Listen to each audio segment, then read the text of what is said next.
The church says today's event is part of a 6-month community outreach initiative with the goal of giving to people in need. Mills and Barnes both say there are no special privileges here. The NIU tragedy is certainly hitting close to home here in Champaign, as Stephen Kazmierczyk lived here, right behind me in the Country Fair apartments. We've really seen some cooling down in the south. Texas is in the 50s. That's about a 25-degree drop from yesterday. Many neighborhoods in Urbana are filled with trees. As a matter of fact, the city says it averages about 120 trees per mile of street. Firefighters say it was a total loss. As you can see, the garage was completely destroyed and badly burned items line the front yard. It seems the University of Illinois campus is finally getting back to normal after what some call the tamest unofficial in recent years. These t-shirts are required admission for tonight's Illini Madness. Avery's our angel, but you know, the people that show up are her angels because they're doing this in her name and in her memory. Avery died in June, but her parents, Amy and David Hansen, want to make sure her memory lives on. With the help of Savvy Expressions and the March of Dimes, they organized the Avery's Angels Memorial Walk in hope that other parents may be spared the pain of losing a child. You take a look around and you see parents doing the exact same thing, sitting by these incubators, just hoping that they're going to get to hold their baby one day and hoping that everything's going to be okay. And we want to do something to help those people. Avery Grace Hansen was born on May 25, 2007, 3 months premature. She weighed a mere 9.6 ounces. Amy says she spent hours sitting by her baby's side, writing in a diary and singing to her. 8 days later, Avery died. Avery meant so much to us, and we just thank you so much for making her important to you today. Now, Amy tells us that just 2 weeks ago, only 36 people were pre-registered for the event, but today, about 150 people showed up to walk for Avery.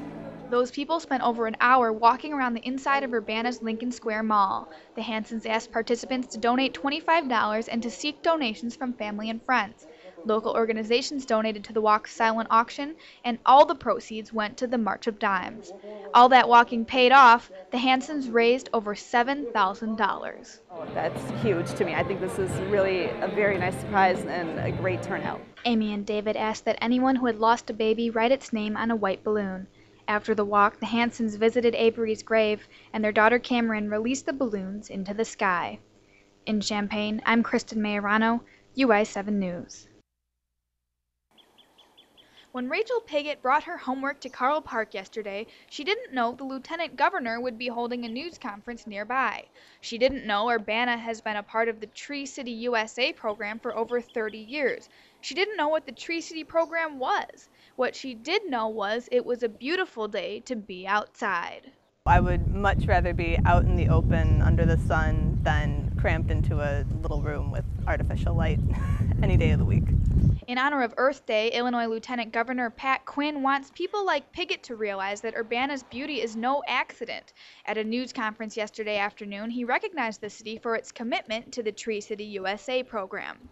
I think all of us need, more than ever in the 21st century, to understand the importance of trees to our very being. They help us breathe, and they help us live on planet Earth.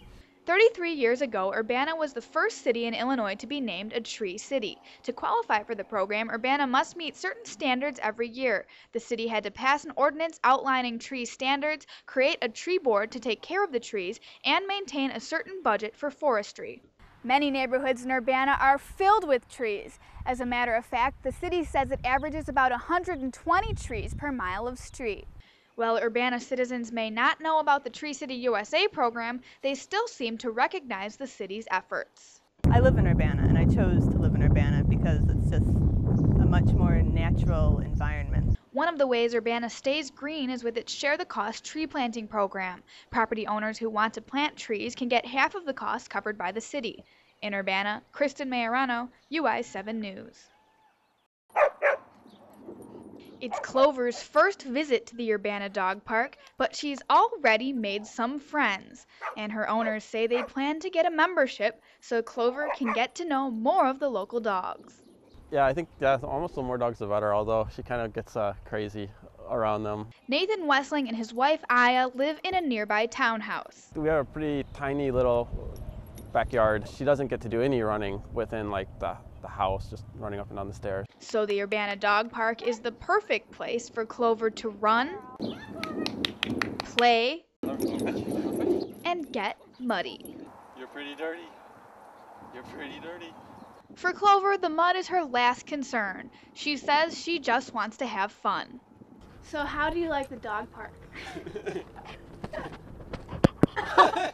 And good news for the Weslings.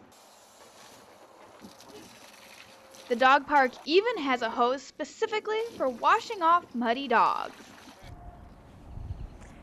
Clover's not the only one who loves it here. The park district says the dog park has several hundred members. We do have people who use the park on a daily basis, some who only use it weekly, some who only use it monthly. For $76 a year, any dog can get a membership at the dog park.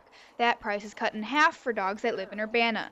But for dog owners like the Weslings, that price buys more than just a membership. She'll be knocked out for the rest of the day. It buys them a happy, sleepy dog. In Urbana, Kristin Majorano, UI7 News. The Urbana City Council has postponed a decision on banning cell phone use while driving. The council wishes to see more research on the matter before a final vote. UI7's Karen Shaneback tells you about the proposed changes and the impact it could have on drivers. The U of I recently warned all students by email of the penalties of copyright infringement. The university is concerned about people who download too much from the internet. UI7's Elena Schuster listens in to the downloading dilemma. Controversy is rocking the campus of Northwestern University's law school after the announcement of this year's commencement speaker. Talk TV show host Jerry Springer was chosen by a group of law students to give the commencement address. Some students on campus are protesting and say having Springer speak at commencement is inappropriate.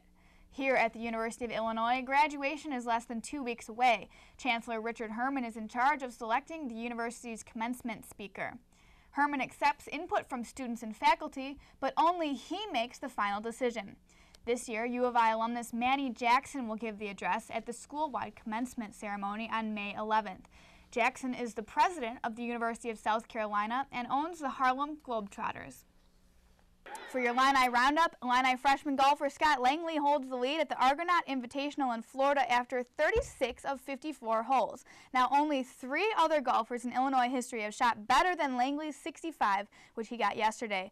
In baseball, the Illini are at 2-1. They wrapped up the Al Ogletree Classic this weekend with a 1-0 shutout against Lamar. They head to Texas this weekend for the Quality Imprints Baylor Classic. They open that tournament Friday at 6:30.